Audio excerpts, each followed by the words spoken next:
अभिनंदन मंच को प्रणाम करते हुए और यूथ के सभी कार्यकर्ताओं को प्रणाम करते हुए अपनी वाणी को विराम देता हूं। जय भीम, जय समाजवाद। मैं बिना किसी देरी के, बिना किसी भूमिका के इस देश के करोड़ों करोड़ नौजवानों के नेता, दबे पिछड़े कुचले दलित अल्पसंख्यक महिलाओं बहनों की अस्मिता की रक्षा करने वाले इस देश के बहुत बड़े नेता आदरणीय राष्ट्रीय अध्यक्ष अखिलेश यादव जी से विनम्र अनुरोध करता हूं कि वो आए और वोटों की अपील करें। माननीय अखिलेश यादव जिंदाबाद, समाजवादी पार्टी अखिलेश यादव, अखिलेश यादव जिंदाबाद, समाजवादी पार्टी जिंदाबाद। माननीय राष्ट्रीय अध्यक्ष जी का उद्बोधन सुनने के लिए आप लोग कृपया शांति बनाए रखें। इस चुनावी जनसभा के अध्यक्ष पूर्व मंत्री अतर सिंह नाइक जी, समाजवादी पार्टी के जिले के अध्यक्ष सर्वेश बाबू गौतम जी, हमारे आपके समाजवादी पार्टी और इंडिया गठबंधन के प्रत्याशी नौजवान साथी जितेंद्र दोहरे जी, पूर्व सांसद विधायक प्रदीप यादव जी, साथ कुरैशी खां साहब, अनु गुप्ता नगर पालिका अध्यक्ष जी, राघवेंद्र गौतम जी, प्रभाकर पांडे जी, विनोद यादव कक्का, पूर्व विधायक पल्लवी पाल जी, सर्वेश साग जी, रामजा शुक्ला जी, लालजी शुक्ला जी, शिववीर दुबे जी, हेमंत पोरवाल जी, अशोक यादव जिलाध्यक्ष पूर्व, श्रीमती मिथिलेश कटियार और बहुजन समाज पार्टी में रहे प्रदेश के अध्यक्ष समाजवादी पार्टी के राष्ट्रीय सचिव आरएस कुशवाहा जी और बड़ी संख्या में मंच पर जिन साथियों का मैं नाम नहीं ले पा रहा हूं, हमारी पार्टी के सभी नेता, नौजवान साथी, मंच में बैठी हुई राष्ट्रीय अध्यक्ष महिला सभा जूही सिंह जी, रामाशय विश्वकर्मा जी और इस चुनावी जनसभा में यहां पर उपस्थित बड़ी संख्या में हमारे आदरणीय बुजुर्ग, माताएं, बहनें, नौजवान साथी, पत्रकार बंधु, मैं सबसे पहले आप सबका बहुत बहुत धन्यवाद और आभार प्रकट करूंगा इस ऐतिहासिक कार्यक्रम के लिए। मैं देख रहा हूं जहां पंडाल में लोग हमें चारों तरफ दिखाई दे रहे हैं, वहीं जहां सूरज बिल्कुल आसमान में ऊपर है सरखे, उसके बावजूद भी जहां छाया नहीं है, उसके बावजूद भी बड़ी संख्या में हमें लोग दिखाई दे रहे हैं। मैं सबका आभारी हूं और ये जो जन समर्थन हमें दिखाई दे रहा है दूर दूर तक, ये जो हमें जन समर्थन दिखाई दे रहा है, ये जन समर्थन भरोसा दिला रहा है कि न केवल इस बार इटावा में और आसपास की लोकसभाओं में जीत होने जा रही है, बल्कि रिकॉर्ड मतों से समाजवादी पार्टी और इंडिया गठबंधन जीतने जा रहा है। ये चौथे चरण का चुनाव है। यहां जितने साथी हमें दिखाई दे रहे हैं, इसमें बहुत सारे ऐसे भी साथी हैं जो हमारे लिए भी मतदान करेंगे इसी चरण में। तो न केवल हम अपनी पार्टी के प्रत्याशी, इंडिया गठबंधन के प्रत्याशी जितेंद्र दोहरे जी के लिए सहयोग मांगने आया हूं, बल्कि आप सब लोग मिलकर के कन्नौज में हमारी भी मदद करना। ये तो पहला लोकसभा चुनाव लड़ रहे हैं, लेकिन हम भी बहुत दिनों बाद चुनाव लड़ रहे हैं। इसलिए जहां इटावा लोकसभा के लिए आपसे मदद मांग रहे हैं, वह नहीं, कन्नौज लोकसभा में भी सब लोग मिलकर के मदद करना। जहां तक चुनाव का सवाल है, 2 चरणों में चुनाव हो चुका है और आज तीसरे चरण में वोट पड़ रहा है। 2 चरणों में तो जनता ने भारतीय जनता पार्टी को पूरी तरीके से खारिज कर दिया है। ये तीसरे चरण में जहां वोट पड़ रहा है, ये इंडिया गठबंधन और समाजवादियों का चरण है। इसमें इनका कोई खाता खुलने नहीं जा रहा है। सुबह से मैं देख रहा हूं जहां वोट के लिए बड़ी संख्या में लोग निकल करके आए हैं, वहीं बीजेपी के लोग बौखला गए हैं। सुबह से ही बौखला गए हैं, उन्हें कुछ दिखाई नहीं दे रहा है। कई जगह प्रशासन को आगे कर रहे हैं, लेकिन हमें खुशी इस बात की कि समाजवादी पार्टी का निष्ठावान और समर्पित कार्यकर्ता इकट्ठा होकर के इन भारतीय जनता पार्टी के लोगों को हर बूथ पर सबक सिखाने का काम कर रहा है। ये जैसे आगे चुनाव बढ़ेगा, भारतीय जनता पार्टी का जो गर्मी का पारा नीचे जाता जाएगा। ये जो हवा में उड़ रहे थे, जनता इन्हें जमीन पर ले आई है। जो लोग पिछले 5 साल 10 साल से आपको वादे कर रहे थे, बताओ 10 साल बाद जब हम लोग उनका आकलन कर रहे हैं, तो बीजेपी के लोगों की हर बात झूठी और उनका हर फैसला झूठा और वादा झूठा निकला कि नहीं निकला। हम और आप लोग मंडी में खड़े हैं जहां कार्यक्रम हो रहा है, और कोई पहली बार नहीं यहां हम लोग हैं इस मैदान में। अक्सर समाजवादियों का नेताजी से लेकर के हम लोग इसी मंडी में आकर के आप लोगों से समय समय पर निवेदन और अपील किए हैं।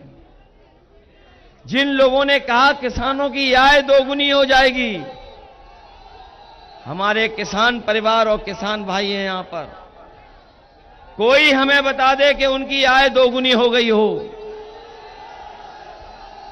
किसी फसल की ये लोग कीमत दिला पाए हों, न लाभकारी मूल्य दे पाए हैं। और जिन लोगों ने ये भरोसा दिलाया था कि किसानों की आय दोगुनी कर देंगे, हमारे किसान भाइयों को क्या क्या नहीं इनको सामना करना पड़ा। एक समय आया जब बीजेपी के लोग 3 काले कानून लेकर के आए थे। यही देश का किसान के खिलाफ खड़ा हो गया और किसान ने विरोध किया, दिल्ली जाकर के घेर लिया। प्रशासन और सरकार के लोगों ने मिलकर के वहां दीवारें बनवा दी, आरसीसी की बड़ी बड़ी दीवारें खड़ी कर दी, कील लगवा दी, पुलिस प्रशासन लगा दिया, सब संसाधन रोक दिए। ट्रैक्टर में आप डीजल नहीं भरवा सकते थे क्योंकि आपको दिल्ली जाने के लिए रोक रहे थे। सालों साल किसान देश का बैठा रहा, 1000 के लगभग शहीद हो गए किसान, लेकिन किसान पीछे नहीं हटा। तभी किसान पीछे हटा जब उसके 3 काले कानून वापस सरकार ने ले लिए। सरकार ने न केवल उन किसानों को अपमानित किया, बल्कि हमने आपने वो समय भी देखा जब लखीमपुर में किसान अपनी मांग को लेकर के निकल पड़े, तो इन बीजेपी के लोगों ने उन पर थार चढ़ा दी। उनके किसान और तमाम लोग जो इस आंदोलन में, कई लोगों की जान चली गई। और यही नहीं, अगर जो पढ़े लिखे नौजवान हैं और पत्रकार साथियों से कहना चाहता हूं, जब से बीजेपी की सरकार आई है, पूरे देश में लगभग 1 लाख किसानों ने आत्महत्या की है। 1 लाख किसान आत्महत्या कर चुका है जब से भारतीय जनता पार्टी की सरकार आई है।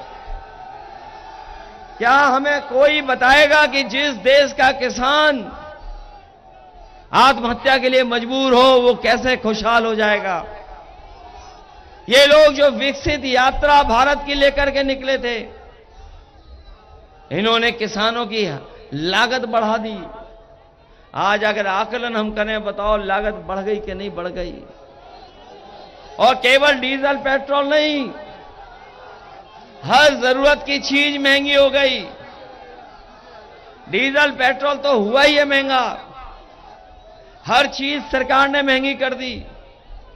और ये जो खाद वाली चोरी हो रही है, ये लोग पता नहीं कहां से सीख करके आए हैं। हमें लगता है ये लोग, ये जो खाद की चोरी है, ये पार्ले जी बिस्किट पैकेट से सीखे हैं।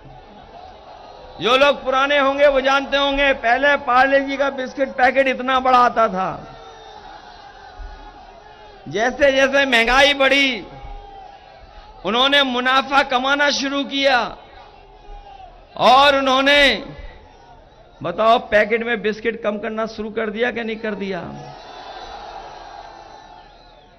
पहले जो इतना बड़ा पैकेट आता था, बताओ अब इतना सा पैकेट हो गया कि नहीं हो गया? याद रखना, ये बीजेपी की सरकार आ गई तो हो सकता है कि एक बिस्किट का आपको पैकेट मिले, एक बिस्किट का।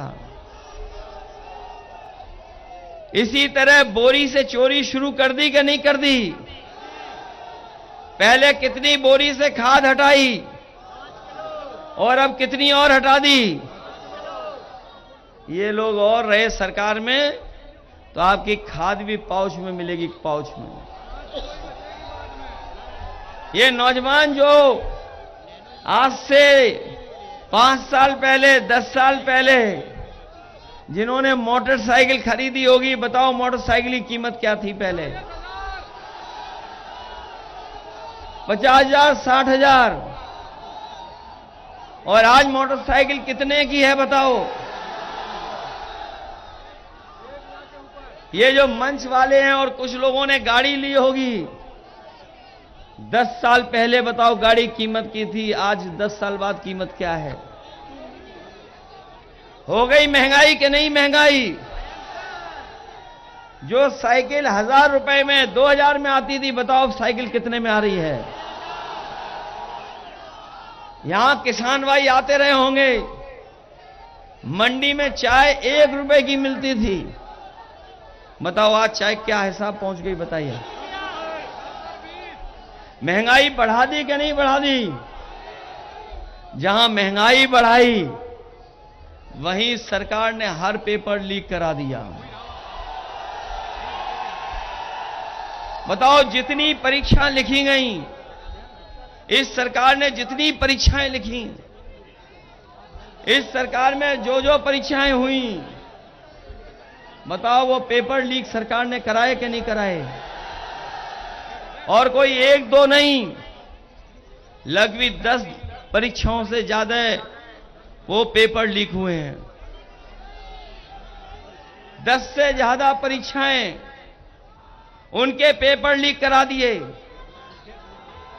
और अगर हिसाब किताब हम लोग लगाएं, मैंने कई मौकों पर, कई सभाओं में हिसाब किताब बताया कि अभी तक उत्तर प्रदेश में 60 लाख ऐसे नौजवान हैं जो परीक्षा लिखने गए थे। परीक्षा लिखने के बाद जब वो घर लौटे तो पता लगा कि पेपर लीक हो गया, उनके सपनों को तोड़ दिया।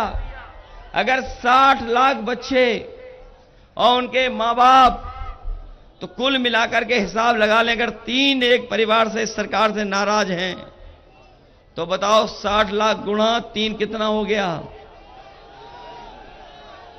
60 लाख का गुणा कर दें 3 से, तो बताओ 1,80,00,000 हो गए कि नहीं हो गए? और यही 1,80,00,000 का भाग दे दें 80 लोकसभाओं में, तो बताओ कितना वोट कम हो गया हर लोकसभा में? 2,25,000 वोट कम हो गया कि नहीं हो गया? 2,25,000 हर लोकसभा में वोट कम हो गया, तो बताओ ये सरकार बचेगी कि नहीं बचेगी? और फिर अभी एक नौजवान यहां तख्ती लेकर के खड़ा था, क्या एक एक वोट अग्निपथ हटाने के लिए।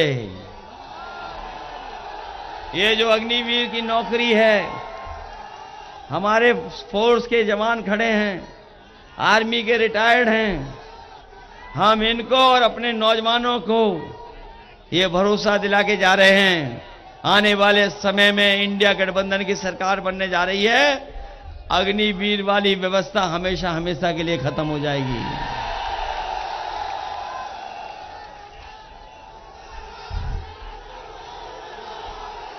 ये अग्निवीर 4 साल की नौकरी हम समाजवादी लोग कभी स्वीकार नहीं कर सकते,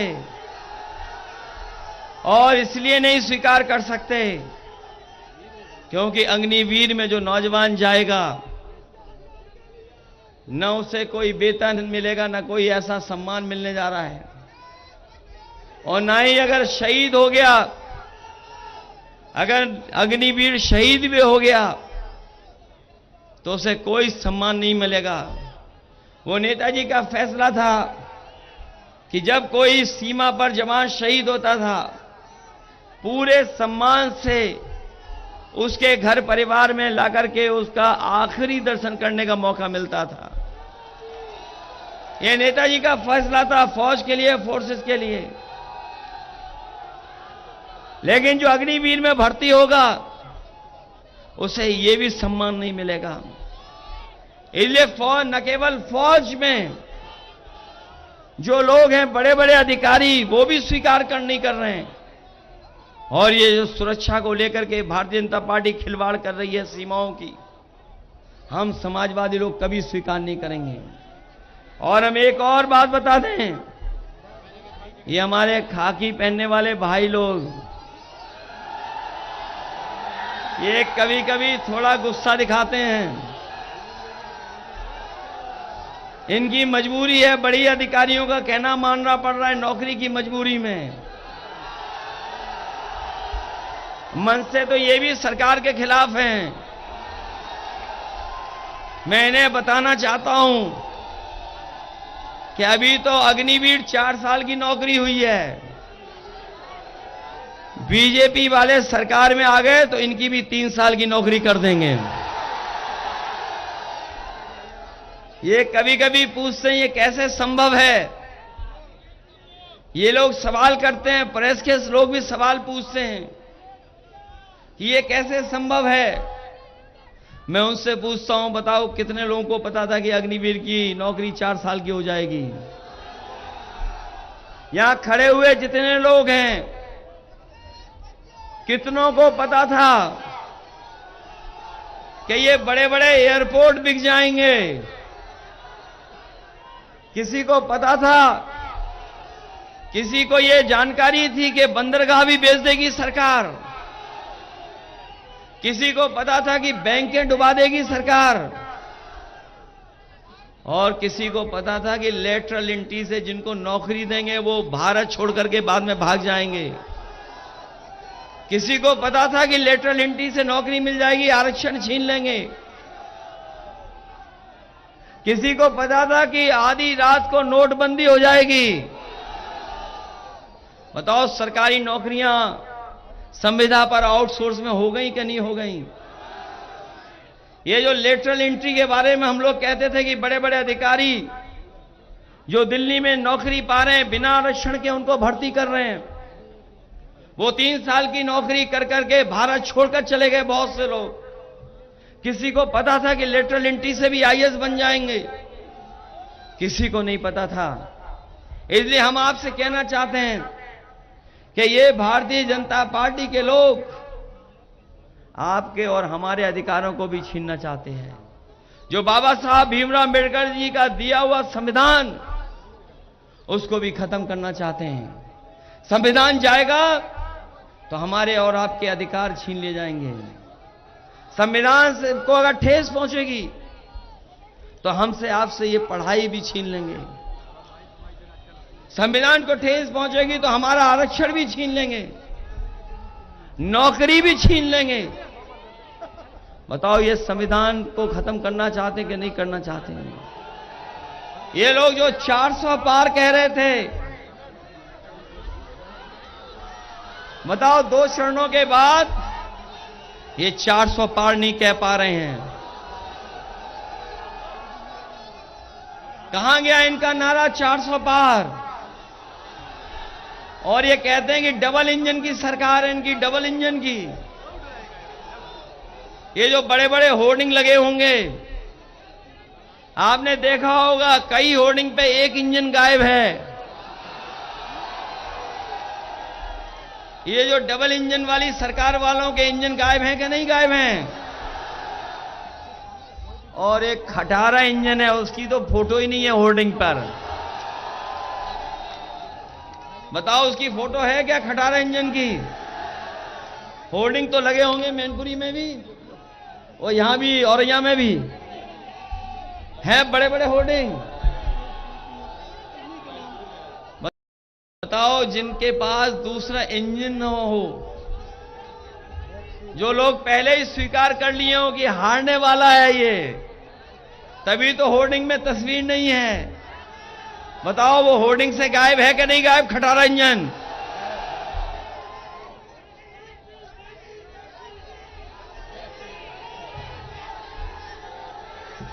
ये खटारा इंजन इसलिए गायब है क्योंकि वो दिल्ली वाले जानते हैं कि जीतने वाला नहीं है। अभी कुछ दिन पहले इनकी चद्दे की चोरी पकड़ी गई।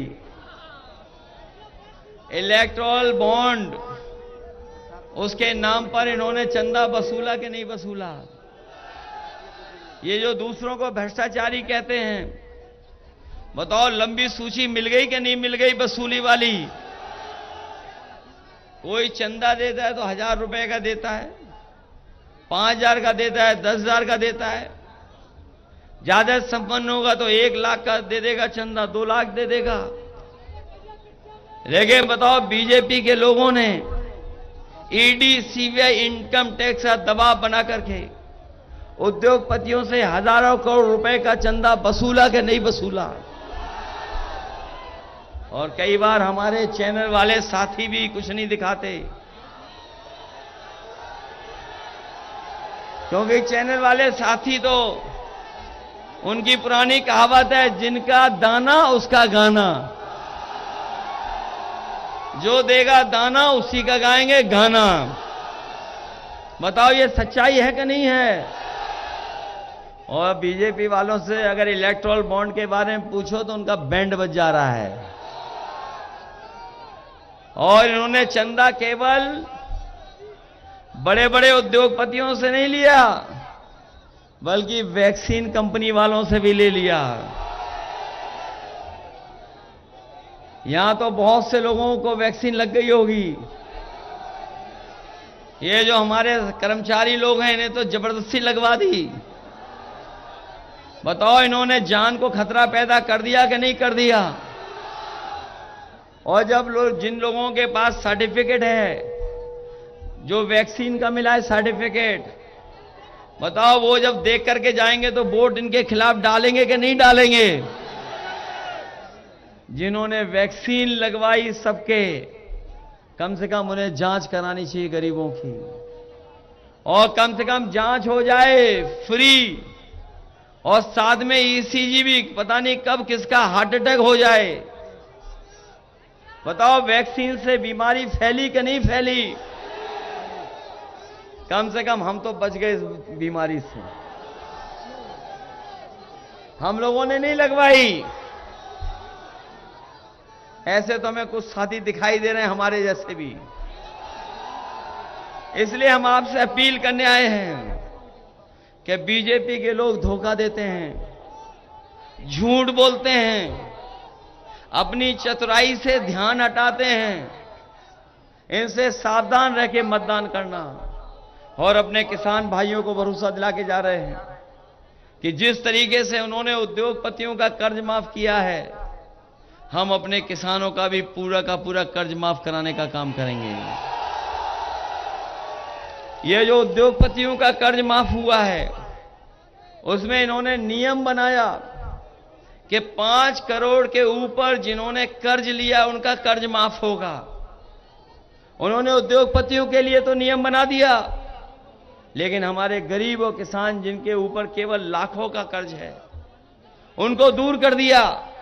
इसलिए अपने किसान भाइयों को, गरीबों कह के जा रहे हैं कि इंडिया गठबंधन ने फैसला लिया है, जब सत्ता में आएंगे तो पूरा का पूरा किसानों का और गरीबों का कर्ज माफ करने का काम करेंगे। न केवल कर्ज माफ, बल्कि सरकारी नौकरियां जो 30 लाख खाली हैं, उन नौकरियों को भी नौजवानों को देने का काम होगा। और पहले जिस तरीके से फौज में भर्ती होती थी, जितनी भर्ती होती थी, उससे ज्यादा और पक्की नौकरी फौज की देने का काम भी समाजवादी लोग करेंगे। अपनी बहनों की मदद के लिए लाखों साल का पैसा उनके अकाउंट में पहुंचाया जाएगा। पहले तो हम लोग समाजवादी पेंशन दे रहे थे, लेकिन अब फैसला लिया है कि गरीब बहनें, माताएं कैसे लखपति बने, उस दिशा में भी उनके अकाउंट में लाख रुपया पहुंचा करके उनका भी सम्मान करने का काम करेंगे। जिस समय चुनाव था तो राशन बहुत मिल रहा था, रिफाइंड तेल भी दे रही थी सरकार, दाल भी दे रही थी, नमक भी दे रही थी। और बताओ राशन में आजकल क्या मिल रहा है? क्या मिल रहा है आजकल राशन में? ये लगता बहुत पौष्टिक खाना दे रहे हैं। ये बीजेपी के लोगों ने कोई नई चीज ढूंढी है, बहुत पौष्टिक। हम अपने गरीबों को भरोसा दिला के जा रहे हैं कि इंडिया गठबंधन बनेगा तो आपके राशन की मात्रा भी बढ़ेगी, और जो राशन खराब वाला मिल रहा उसकी गुणवत्ता बढ़ाएंगे। और इधर बाजार में आपने देखा होगा कि संपन्न लोग, बड़े लोग पैकेट का आटा खरीद करके खा रहे हैं। अपने गरीबों को राशन में पैक्ड आटा दे करके जो गुणवत्ता के साथ अच्छा होगा और आटा पौष्टिक होगा, आटा के साथ साथ डाटा भी फ्री देने का काम होगा। क्योंकि जहां पौष्टिक, स्वादिष्ट और गुणवत्ता के साथ आटा मिले, वहीं डाटा की जरूरत है, क्योंकि बिना डाटा के कोई चीज चल नहीं रही है। पहले जब मोबाइल आए थे तो डाटा फ्री था। बताओ अब पैसा लग रहा कि नहीं लग रहा? हर आदमी आटा और डाटा इस्तेमाल कर रहा है कि नहीं कर रहा? आज जो जानकारी हासिल करनी हो, ऑनलाइन पढ़ाई करनी हो या और जानकारी हासिल करनी हो, बताओ डाटा से, मोबाइल से, इंटरनेट से मिल रहा है कि नहीं मिल रहा है? समाजवादियों ने लैपटॉप बांटे थे, वो हमारे लोग जानते होंगे, अभी भी चल रहे होंगे। और जब बटन दबाते होंगे ऑन करने के लिए, तो उसमें नेताजी हम लोग दिखाई देते हैं कि नहीं दिखाई देते हैं? फोटो की नकल कर ली सरकार ने। जो लखनऊ वाले हैं हमारे, उन्होंने बताओ नकल कर ली समाजवादियों की नहीं कर ली? हम लोगों ने इतना बड़ा लैपटॉप दिया, इन्होंने मोबाइल कितना दिया? हम लोगों ने नेताजी की फोटो डाली, इन्होंने अपनी फोटो डाली, और इतना रद्दी दिया है कि उंगली घिसते रहो तब भी नहीं चल रहा। बताओ है स्थिति कि नहीं? और हमें खुशी है समाजवादियों को कि जो कभी हम लोगों ने लैपटॉप यहां गरीबों को दिया था, कुछ दिन पहले हमें पता लगा कि अमेरिका में भी कई शहर ऐसे हैं जो अपने गरीब परिवार के बच्चों को फ्री लैपटॉप दे रहे हैं। सोचिए कब समाजवादियों ने लैपटॉप दिया था? 7 साल पहले। उस समय जब समाजवादियों की सरकार थी तो न केवल लैपटॉप बच्चों को पढ़ने के, लिखने के लिए, आगे बढ़ने के लिए दिया, बल्कि एम्बुलेंस की भी ऐसी व्यवस्था की थी कि आप लोग गांव में भी एम्बुलेंस मंगा करके अस्पताल पहुंच जाते थे। बताओ एम्बुलेंस इन्होंने खराब कर दी कि नहीं कर दी? और ये जो 100 नंबर वाली गाड़ी दी थी, ये जो 100 नंबर वाली गाड़ी दी थी, इस सरकार ने 100 नंबर को 112 कर दिया। हमारे पुलिस भाइयों को लगा कि जब सरकार ने 100 से 112 किया तो इसका मतलब रेट उन्हें भी बढ़ा देना चाहिए। बताओ, रेट बढ़ा दिया कि नहीं? और अब सुनने में आया है कि अगर 100 नंबर से पुलिस बुला लिया आपने तो दोनों पक्षों से पैसा वसूल लेती है। बताओ, 100 नंबर खराब कर दी कि नहीं कर दी? जो समाजवादियों ने व्यवस्था बनाई थी वो खराब हो गई कि नहीं हो गई? हमारी समाजवादियों की नकल करने चले थे सड़क बनाने में। जो लोग बुंदेलखंड सड़क पे चले होंगे, बताओ कैसी बनी सड़क। और उसमें भी चले होंगे आगरा लखनऊ वाले पर, बताओ वो कैसी सड़क है। हमारे मुख्यमंत्री जी को पता ही नहीं था, वो दिल्ली सड़क ले जाना चाहते थे, लेकिन बताओ हमारे आपके घर में बीच में पहुंचा दी कि नहीं पहुंचा दी? और बनती अच्छी सड़क और कैसी बनाई इन्होंने? पहले तो चौड़ी नहीं है, जितनी चौड़ी होनी चाहिए चौड़ी नहीं है। और अगर उस सड़क पे चलोगे, अगर तेज चले तो बताओ कमर चली जाए कि पेट दर्द होगा यही नहीं पता है। बताओ, पैसा लूटा इन्होंने कि नहीं लूटा बनाने में? इसलिए आप सबसे हम निवेदन करने आए इस चुनाव में। ये चुनाव कोई सामान्य चुनाव नहीं है। ये चुनाव जहां हमारे आपके भविष्य का है, वहीं आने वाली पीढ़ी के भविष्य का भी चुनाव है। और ये सत्ता में आ गए तो ये संविधान को बदल देंगे। हो सकता है कि बाबा साहब भीमराव अंबेडकर जी का दिया हुआ संविधान जो हमें अधिकार दिलाता है, जो एक वोट का अधिकार है, वो भी छीन सकते हैं ये लोग। बताओ, हम लोगों ने और चुनाव में देखा कि नहीं देखा कि अधिकार छिन गए? जब ब्लॉक प्रमुखी का चुनाव हुआ तो बताओ वोट लूटा गया कि नहीं लूटा गया? एमएलसी के चुनाव में लूट लिया कि नहीं लूट लिया? जिला पंचायत में भी लूटा। इसलिए सावधान रहोगे कि नहीं रहोगे? वोट वाले दिन घबरा तो नहीं जाओगे आप लोग? अगर कोई मदद करने के लिए भी न पहुंचे तो बताओ घबरा तो नहीं जाओगे आप लोग? अगर आप संविधान बताना चाहते बचाना, तो आपको हर जोखिम उठाना पड़ेगा। बताओ, जोखिम उठाने के लिए तैयार हो कि नहीं हो? क्योंकि अगर बूथ पर वोट नहीं पड़ा तो हम लोग इनका मुकाबला नहीं कर पाएंगे। ये संविधान मंथन का चुनाव है।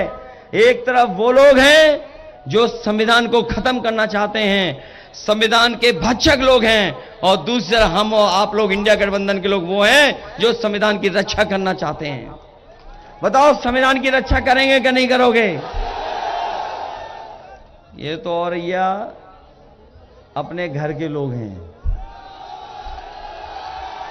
ये जिला अलग हो गया है, लेकिन ये सब घर परिवार के लोग हैं। हम अपने संगठन के लोगों को भरोसा दिलाते हैं और कहेंगे कि जो हमारे निष्ठावान और कर्मठ कार्यकर्ता हैं, अभी चाहे हम मिल पाए ना मिल पाए, लेकिन चुनाव के बाद जो हमारे निष्ठावान कार्यकर्ता हैं उनसे जरूर मिला करके उनसे परिचय कराने का काम हमारे संगठन के लोग करें। इसलिए अपना बूथ जिताओगे। ये हमारे बहुत सारे साथी हैं, वो जानते हैं कि ओल्ड पेंशन स्कीम भी हम लोग बहाल कर देंगे। बताओ, ओल्ड पेंशन स्कीम चाहते थे आप लोग के नहीं चाहते थे? तो इसलिए बहुत से बदलाव करने हैं। जो उत्तर प्रदेश का विकास रुका पड़ा है उसको आगे बढ़ाना है, वहीं अपने किसानों को और नौजवानों को नौकरी देकर के उनको खुशहाल बनाने का काम हम सब मिलकर के करेंगे। मुझे पूरा भरोसा है इस चुनाव में आप लोग मदद करेंगे। वहीं मुझे खुशी है इस बात की कि पूर्व मंत्री एवं विधायक श्री रामजी शुक्ला जी और उनके भाई लालजी शुक्ला जी आज दोनों समाजवादी पार्टी में न केवल ये लोग हैं बल्कि इनके हजारों समर्थक भी आज समाजवादी पार्टी में शामिल हुए हैं। मैं अपनी तरफ से और समाजवादी पार्टी की तरफ से इनका और इनके तमाम सहयोगी साथियों का बहुत बहुत स्वागत और बहुत बहुत बधाई देता हूं। साथ में सुधीर गुप्ता जी, राजेश राजपूत जी, आशीष चतुर्वेदी जी, जो आज समाजवादी पार्टी में बड़ी संख्या में साथ आ रहे हैं, मैं उनका भी बहुत बहुत धन्यवाद देता हूं। और इस उम्मीद और इस भरोसे के साथ कि जब वोट डालेंगे आप सब लोग, तो मिलकर के एक दूसरे का सहयोग लेकर के आप भारी बहुमत से जिताने का काम करना, यही निवेदन, यही अपील करने आया हूं। जहां हमारे सांस्कृतिक प्रकोष्ठ के इनका धन्यवाद, जहां हमारे अधिवक्ता लोग हैं, मैं अधिवक्ता साथियों को भी, उनका बहुत अन्याय हो रहा है लगातार, उनके सुविधाओं के लिए, उनके पक्ष में फैसला लेने के लिए नेताजी ने, हम लोगों ने, समाजवादियों ने हमेशा लिया है। आने वाले समय में उनके साथ न अन्याय हो, उसके लिए हम लोग लगातार काम करते रहेंगे। इसलिए मदद करिए सब लोग। हटाओगे बीजेपी को, हटाइए इस खटारा इंजन को। बताओ, इंजन खटारा है बीजेपी का कि नहीं? और हमारा एक गाना था, सांसद हाजिर हों, वो वाला गाना है नहीं, शायद लगता है इनके पास है क्या नहीं है गाना? एक गाना बना था, किसी साथी ने बनाया था सांस्कृतिक प्रकोष्ठ के लोगों ने, क्या सांसद हाजिर हों। उनके लिए है कि जिन्होंने कोई काम नहीं किया, अगर किसी साथी के पास हो तो हमारे औरैया वालों को जरूर सुनाएं कि जो सांसद कोई काम न कर रहा हो, तो बताओ दोबारा चुन करके भेजोगे? जिसकी भाषा खराब हो उसको चुन करके भेजोगे? जिसने सबको अपमानित किया उसको भेजोगे आप? और बताओ, कन्नौज से, औरैया से, इटावा से, मैनपुरी से सबसे बड़े सांसद, प्रधान सांसद पहले ही किनारा कर ले गए। बताओ, किनारा कर लिया उन्होंने कि नहीं कर लिया? कहां सभा की जाके? बताओ, कहां पे सभा की जाके? बताओ, किनारा कर लिया इन सबसे कि नहीं कर लिया? बताओ, कन्नी काट के चले गए कि नहीं चले गए? क्योंकि वो भी जानते हैं कि ये जीतने वाले नहीं हैं, क्यों यहां आकर के अपना वोट मांगे इनके लिए। न कन्नौज गए, न इटावा गए, न औरैया गए, कहां गए? किस किनारे गए थे? बताओ, बताओ, किनारा कर लिया हम लोगों से कि नहीं कर लिया? चलिए, आप सबका बहुत बहुत धन्यवाद, बहुत बहुत आभार व्यक्त करता हूं। ले लगा जो साथी हमारे हाजिर हो सांसद जी, हाजिर हो